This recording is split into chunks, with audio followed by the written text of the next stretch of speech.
ಕಳ್ಳತನ ಪ್ರಕರಣಗಳಲ್ಲಿ ಬಾಕಿಯಾಗಿದ್ದು ನ್ಯಾಯಾಲಯದ ವಿಚಾರಣೆಗೆ ಹಾಜರಾಗದೆ ತಲೆಮರೆಸಿಕೊಂಡಿದ್ದ ಕುಖ್ಯಾತ ಆರೋಪಿಯನ್ನು ವಿಟ್ಲ ಪೊಲೀಸರು ಮಂಗಳವಾರ ಬಂಧಿಸಿದ್ದಾರೆ.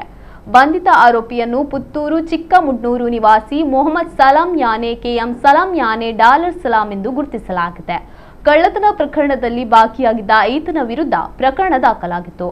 ಇದೀಗ ವಿಟ್ಲ ಠಾಣಾ ಪೊಲೀಸರು ಆರೋಪಿಯನ್ನು ಪುತ್ತೂರು ರೈಲ್ವೆ ನಿಲ್ದಾಣದ ಬಳಿ ದಾಸ್ತಾಗಿರಿ ಮಾಡಿ ಮಾನ್ಯ ನ್ಯಾಯಾಲಯಕ್ಕೆ ಹಾಜರುಪಡಿಸಿದ್ದು, ನ್ಯಾಯಾಲಯವು ಆರೋಪಿತನಿಗೆ ನ್ಯಾಯಾಂಗ ಬಂಧನ ವಿಧಿಸಿದೆ.